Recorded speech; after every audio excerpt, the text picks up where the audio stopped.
The screen is visible to you? Yes, ma'am. Okay. So just look at the syllabus. Yesterday we have discussed this. Online methods, Swayam Prabha and MOOC. Today we are going to discuss this. Teacher-centered versus learner-centered method, offline. Okay, offline methods. So after today's class, this thing will be completed. Method of teaching in higher learning institutions. Teacher-centered versus learner-centered method. Okay, and offline methods. And this we have discussed yesterday, so that this thing will be covered.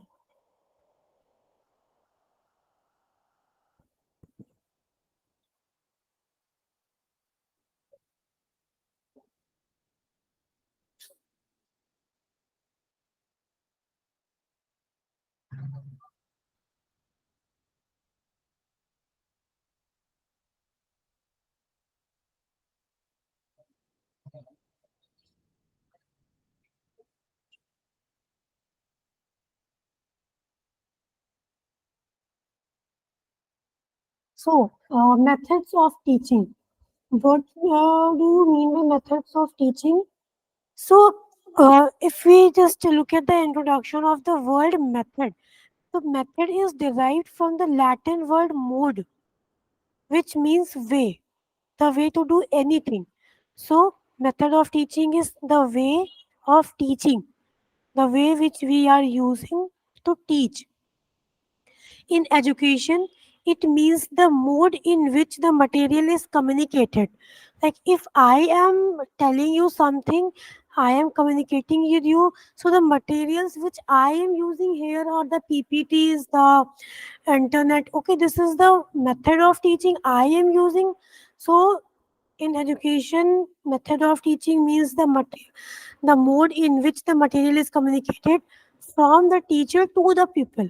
Okay, from the teacher to the students, the method which we are using, that is known as the method of teaching. Okay, like let us consider if someone is teaching you any game in the ground. Okay, so there the method of teaching is different. Here in a virtual classroom, the method of teaching is different, and in a traditional classroom, the method of teaching is different. In a traditional classroom, teacher is using the simply blackboard, whiteboard, or duster, chalk, books, these things. So these things are the method of teaching. So it differ by the class and the thing which we want to deliver the message. Okay, if we want to deliver something, the method of teaching changes with that also. There are different type of teaching technique which can be summed up as there are major four teaching methods or the teaching techniques which we will discuss. The first is teacher centered. The second is learner centered. Here, content focused methods, interactive or participative methods. The two are given in your syllabus. The first and the second method is given in your syllabus, teacher centered method and learner centered method. By the name itself, these are very clear that in teacher centered method, the focus is on the teacher, and in learner centered method, the entire focus is on the students or on the learners. So, in teacher centered method, here teacher assume the main position. He found himself in the role of being a master of the subject matter. Here, the teacher is looked upon as a master of the subject, like the teacher is looked by the students as the one who knows everything. Here, the teacher is looked upon the learner as an expert or the authority. Just assume a situation of class nursery. Okay, in class nursery, if a teacher is teaching something, okay, they are the learner or the students that are in class nursery thinks that their teacher knows everything. Okay, if you are telling them something, they will not agree with you. But if the same teacher, their teacher is telling you, they will just agree to it very happily. Okay, if their teacher will say to them that you should not stand for like about 15 minutes. They will just sit.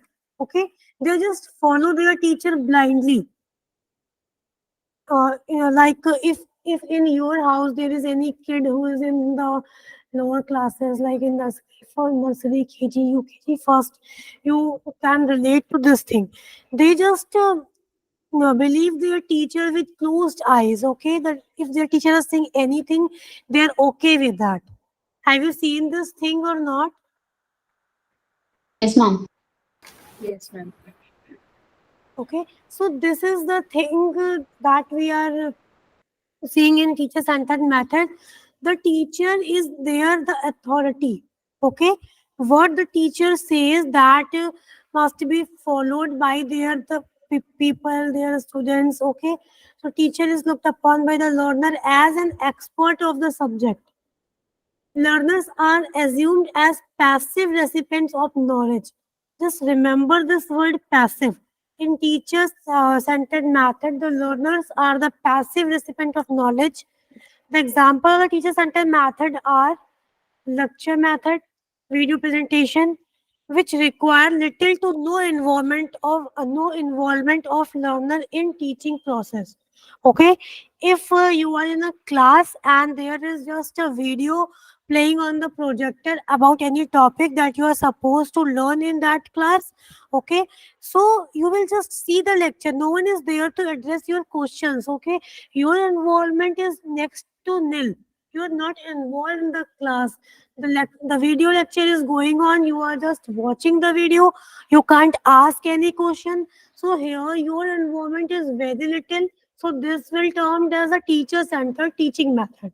Okay, these are the keyword. Remember this keyword, like the learner are passive, teacher is an expert or an authority, teacher is a master, the position of the teacher is the main. Okay, and there is no involvement, little or no involvement of the learner. So these are the key points. Don't remember the entire thing. Just remember the keywords that are there. Okay, that will be enough to solve your questions. From the keyword itself, you will be able to solve the questions. Okay. So yesterday, have you solved the questions of the online method of teaching from the previous year question? Many of you done that. Ma'am, previous year's questions I've seen, but on MOOC, Swayam and Swayam Prabha, I couldn't find many questions. Okay.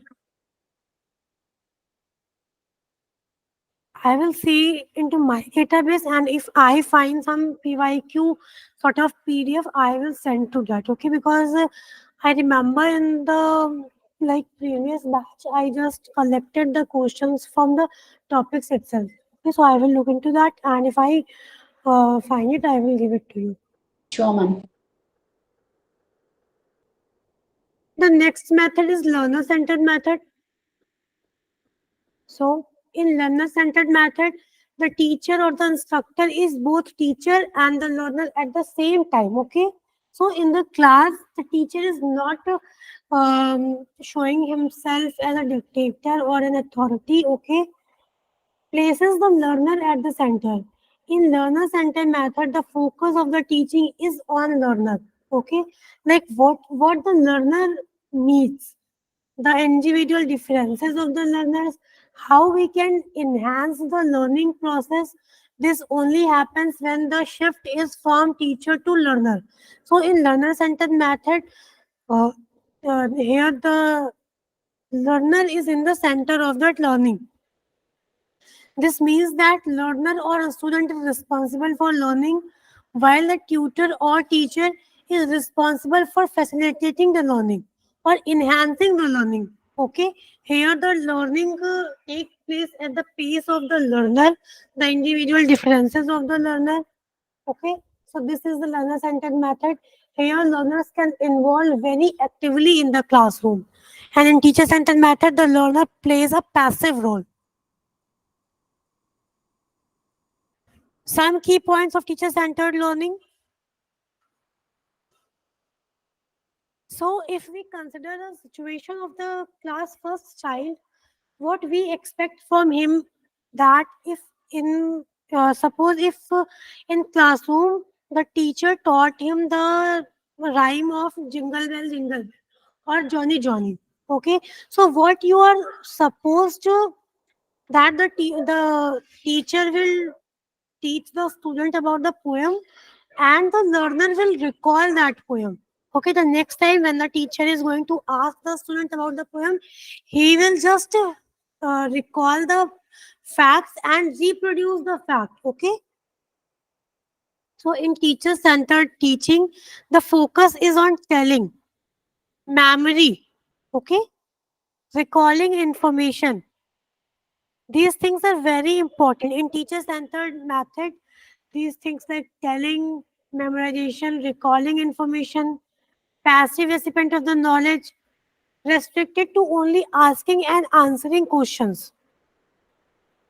One way communication. This is very important. I have mentioned it here also, that in teacher centered teaching, there is almost a one way communication. The students are hesitating in putting up their questions to the teachers, okay? So because they think that the teacher is the expert, what teacher is saying, he or she have to understand that thing in any way. Okay, they are not free to ask questions. The teaching environment is formalized, like a traditional classroom. Students is going there, sitting there. The teacher is in the central position. He is delivering the lectures. Okay, teacher occupies the central position. These are the key points. Just keep in mind all these points. Just keep in mind. I am just reading again. Okay. In teacher centered teaching, there is telling of things, telling of facts, memorization, recalling information, passive recipient of knowledge, restricted to only asking and answering question. Or just remember this: one way communication. In teacher centered teaching, there is one way communication. Teaching environment is formalized, like a traditional classroom. Teacher occupies a central position. The example of teacher-centered teaching are the team teaching. What is team teaching? Anyone from the class?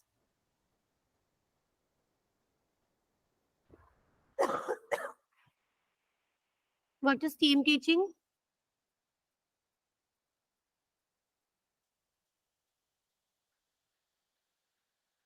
Aarti,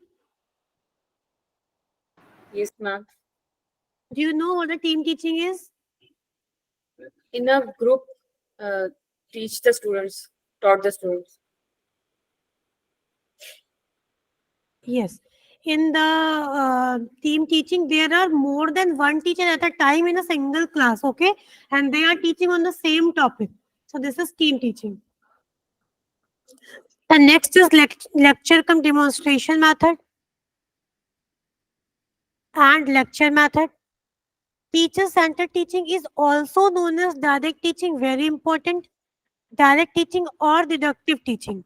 Okay, so in teacher centered method, one goes from concept to example. First, the concepts are given to the students, then we move to the examples. Okay, so first the concrete thing, then the abstract thing.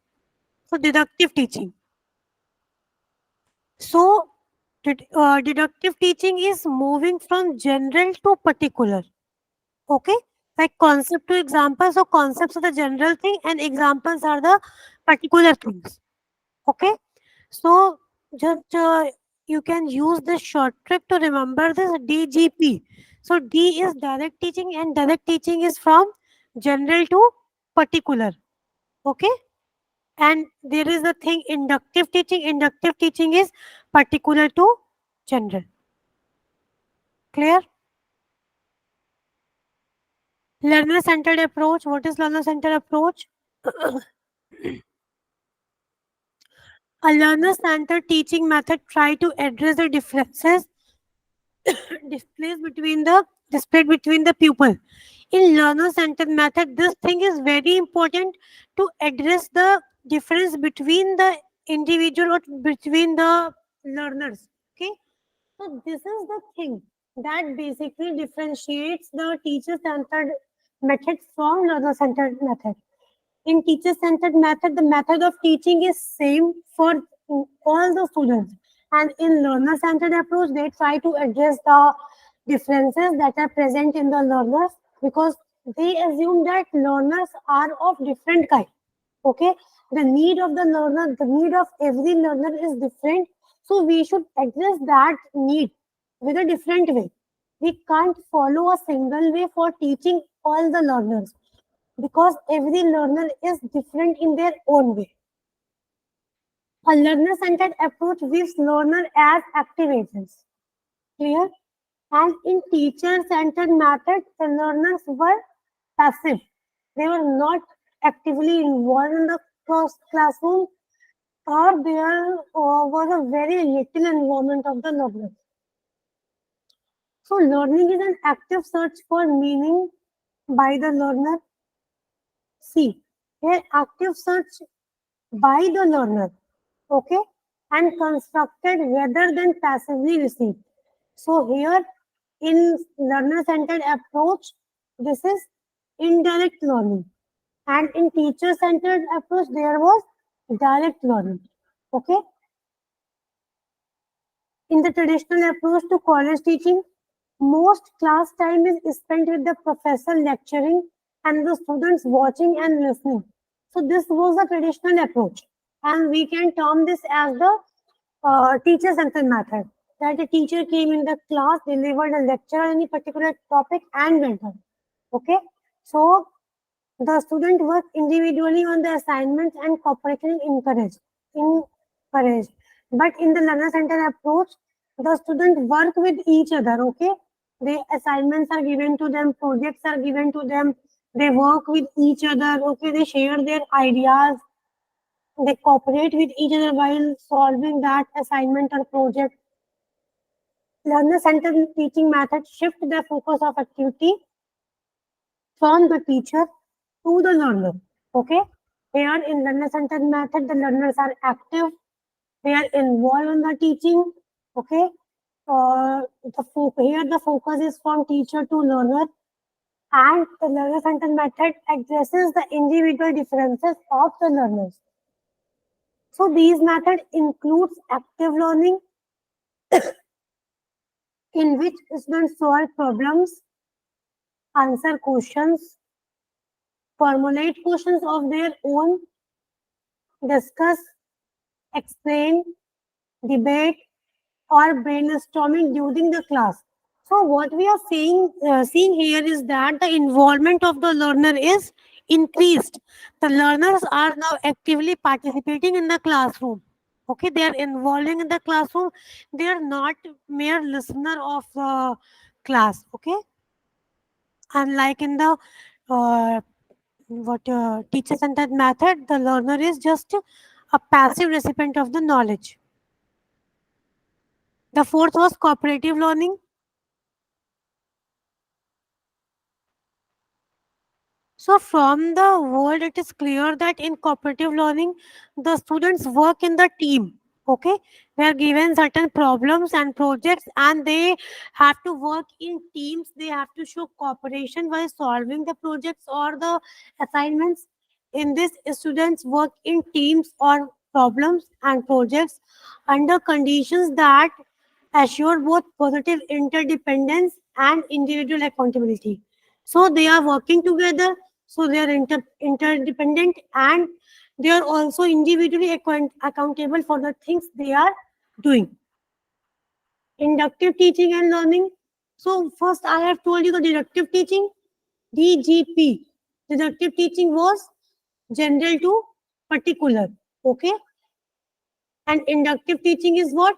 Particular to general. Yes, anyone want to speak something? Ma'am, cooperative learning is general to particular, ma'am. No, cooperative learning is different thing. Cooperative learning is that where there is Yeah, a I understood the concept where the students work in teams and they solve problems, and there are two aspects. Positive interdependence is assured, and also it ensures individual accountability. Yeah, yes. you were talking about general to specific. Is that only related to learner centered? Yes, we cannot categorize cooperative learning into like DGP or inductive to inductive teaching, like particular to general or general to particular. Is Okay. this a different kind of learning after the learner centered method?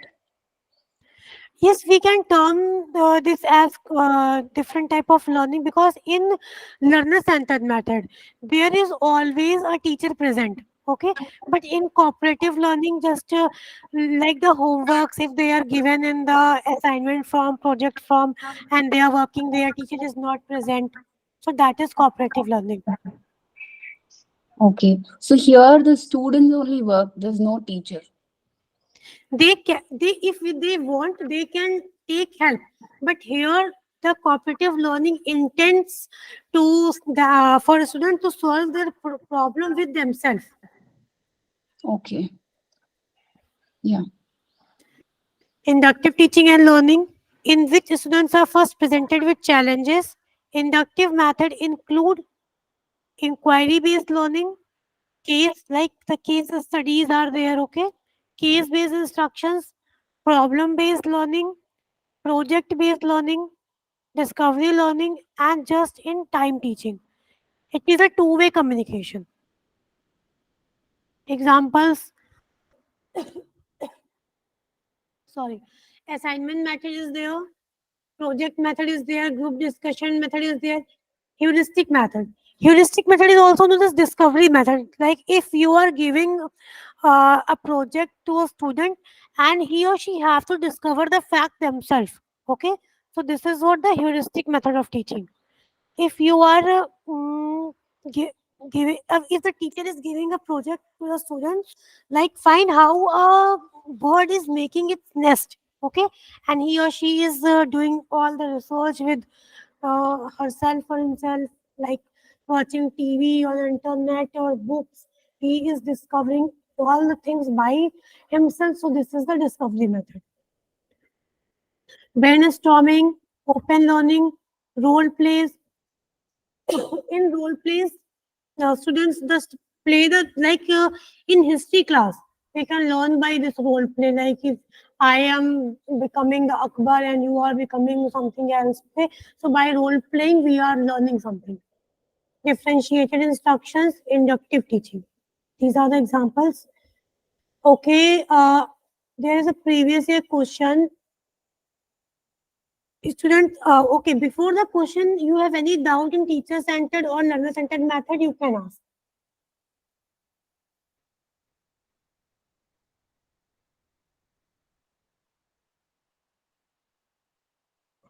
Any doubt? Teacher centered and lecture student centered method? Anyone? No, ma'am. Okay, then answer this question. Student centric classroom is meant for addressing individual differences, reducing teacher oriented lectures, recalling the previous lecture, engaging the entire class. Addressing individual differences.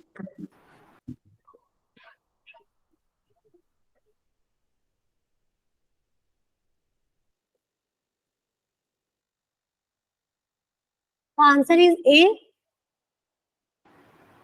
Yes, ma'am. Yes, ma'am. All are agree with the option A? Yes, ma'am. 4, ma'am. 4. Engaging the entire class. Okay, anyone else? Any different answer?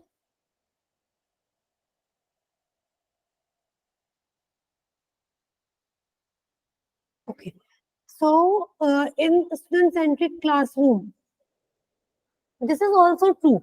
Like in the student-centric classroom, the teacher is more engaged, the students are more engaged. Okay. they are just actively participating in the classroom. But here the main thing is that how this engagement is occurring, because the teacher is addressing the individual differences. Otherwise, it will not be possible. Okay, the engagement of the class will not be possible unless the teacher is addressing the individual differences. So this is correct, but this is more correct. So while solving a MCQ, what we do is that to correct the best option. Okay. So here the A option is correct. Any doubt?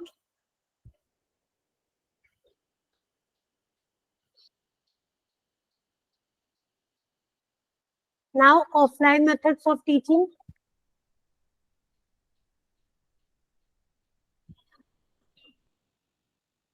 In offline methods of teaching, group discussions. See, we have all been through the school education, okay? And in school education, what they use the offline methods of teaching.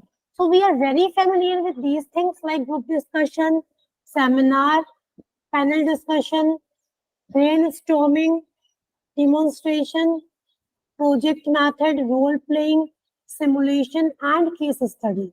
Okay, so we are very familiar with these things. So the first is here group discussion.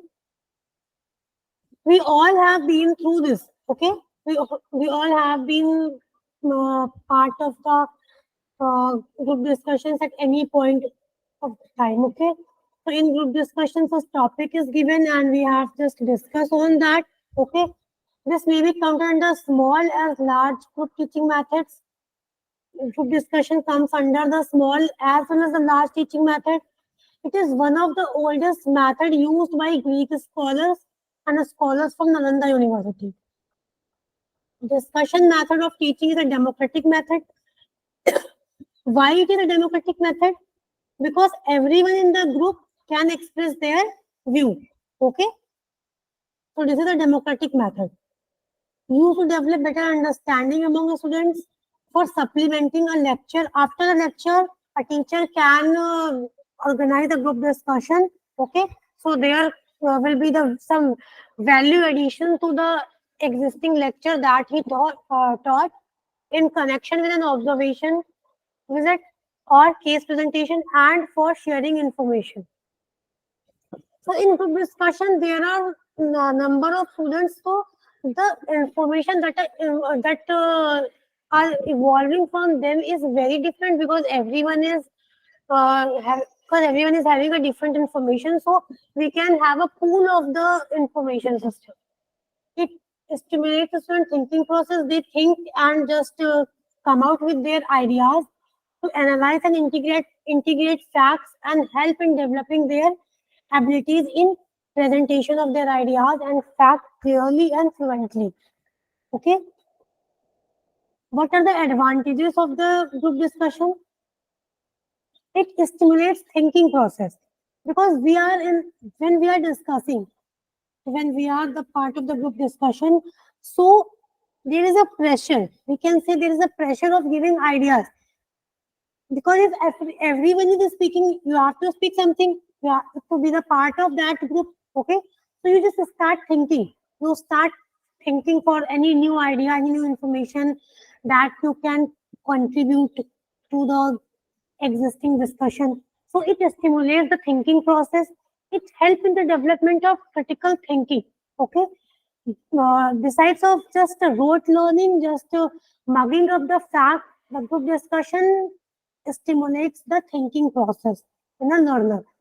It is pooling of knowledge because there are a number of people in group discussion, so we just have a lot of information. Okay, pooling of knowledge, ideas, and feeling of several person, analysis and integration of facts, ideas, and concepts.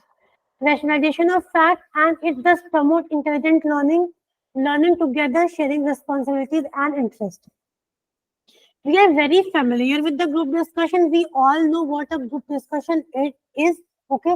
Here I have just written some fancy words related to group discussion.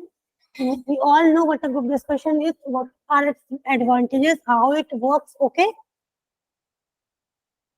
For developing team spirit in teaching learning process, learners learn to work in teams, okay? Because in group discussion, there are a number of students that constitute a team. Discovering talented students good for developing oral and non-verbal communication. Group discussion also help in improving the communication skill, conversation skill of the students, because in group discussion they have to speak. Okay, if you are the part of the group discussion or any such thing, you have to speak. Okay, you just can't sit idly in that setup. What are the limitations? It requires more time, because while we are discussing in a group, so it doesn't mean that, like for a traditional class, if a class is for half an hour, the class will end in half an hour. But for group discussion, no such time limit is there, so it uh, can require more time, more effort, and more resources, both from the teachers and the student side. It may involve unnecessary argument. It always happens. Like in group discussion, everyone want to, if they are giving some idea, they want to stuck with that idea. They want to prove that idea true, even if it is not. Okay. So they just involve in unnecessary things to just make their point valid. So discussion may go off the track. Okay. So while they are just validating their point, their ideas. Okay, so there they can discuss or they can tell something that uh, that is not linking with the topic itself. Okay, so the discussions may go off the track, and it can involve the unnecessary arguments just to prove their point. It may create emotional stress and unpleasant feeling. Why? Because if you are the part of the group discussion, so there is a constant pressure on you, pressure for speaking things, and also pressure for speaking something right. Okay, so there is a pressure that your idea should be welcomed by all the other members of the group, and the possibility of domination of session by few students. Yeah, this is also true in a group discussion session. There are some students that dominate the session, that dominate the discussion. Okay, it is not possible for all the topics. We can't use group discussion for every topic. Okay, there are some restrictions to that. We can't follow the group discussion topic for the mathematics or physics, something like that. What are the seminars? Seminar is a form of group discussion where one trainee or several prepare a paper. You all have know this, and if anyone who's doing PhD, they are very familiar with this thing seminar. Here there is also group is present where they can prepare a paper on a given topic, given issue, which is then presented to the whole group. Okay, the learner are presenting a paper, and in the seminar they presented their paper to the whole group for discussion and analysis. A number of seminars can be presented by the trainees around a major topic.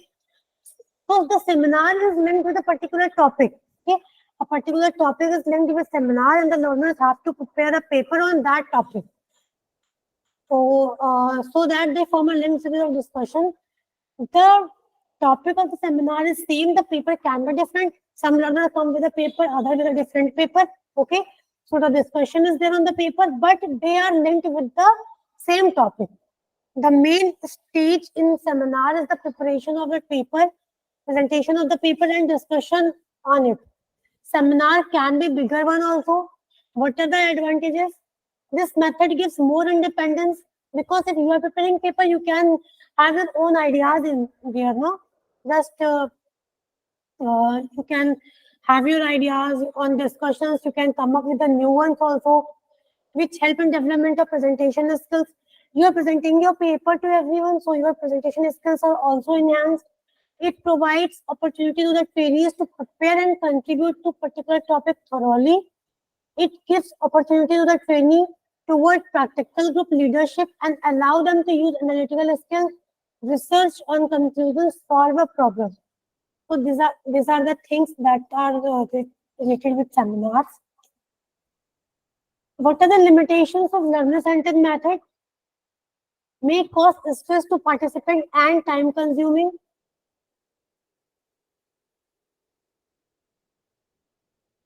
So seminar is also an learner-centered method, and what is the limitation of seminar? It may cause stress to participant and it is time consuming, because if you see on a single topic, if a seminar is starting by 10 a.m. in the morning, it will go to the 6 p.m. in the evening.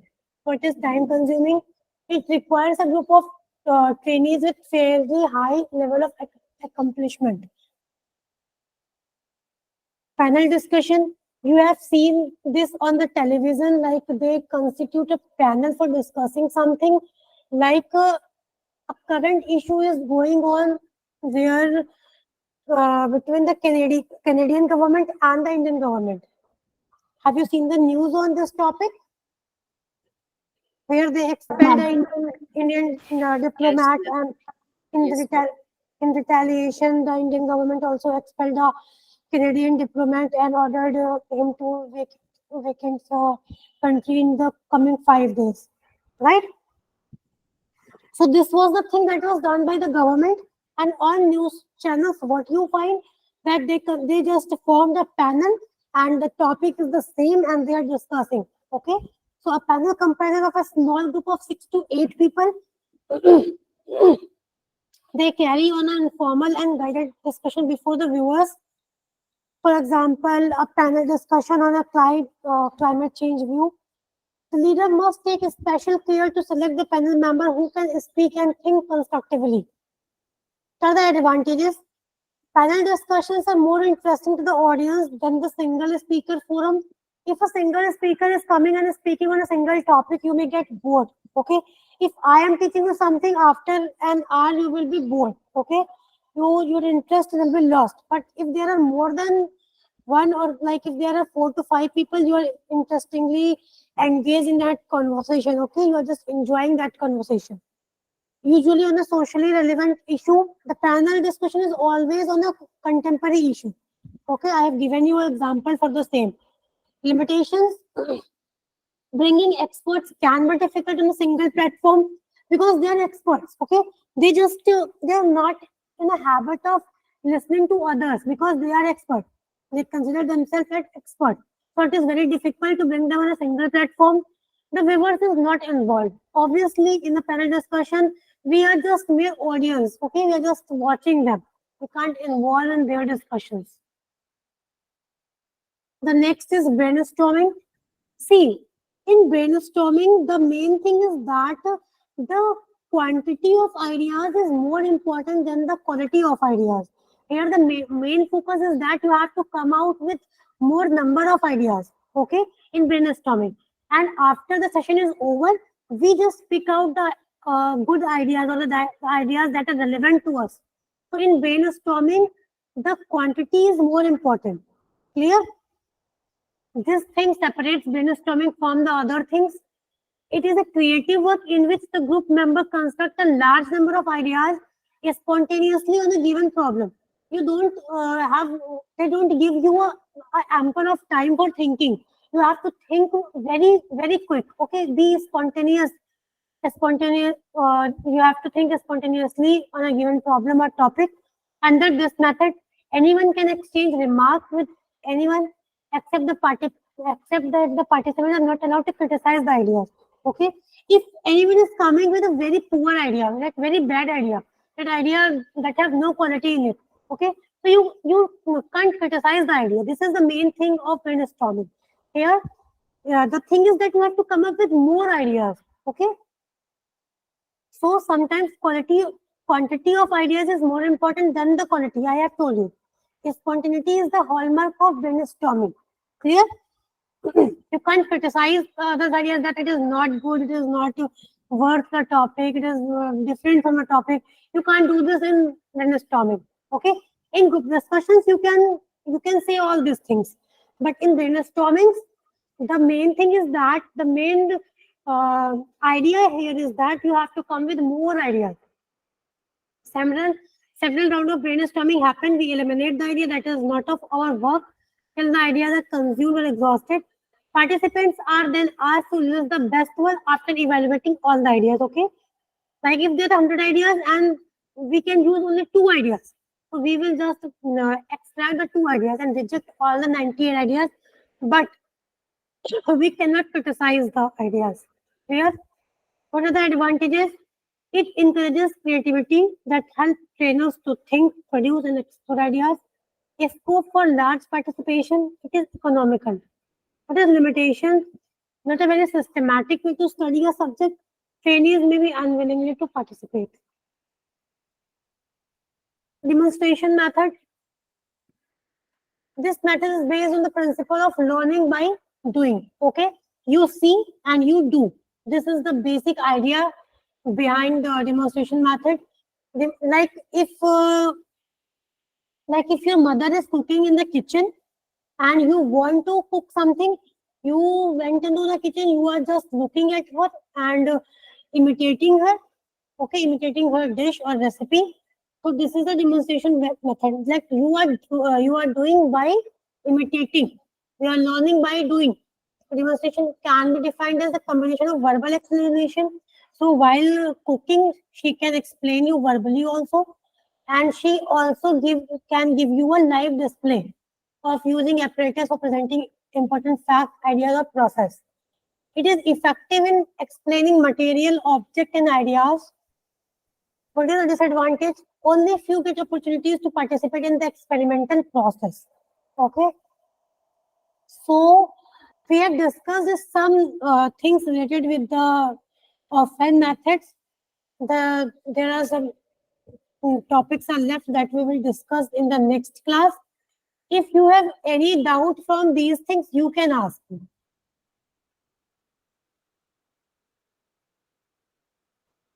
Okay, just look at this question, then I will take your doubts.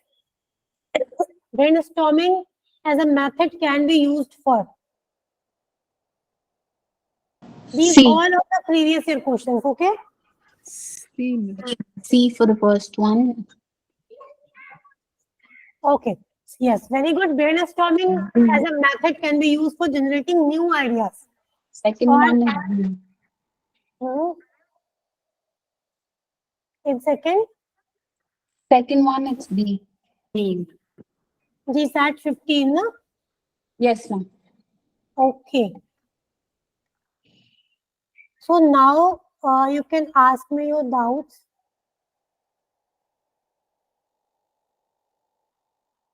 Any doubt?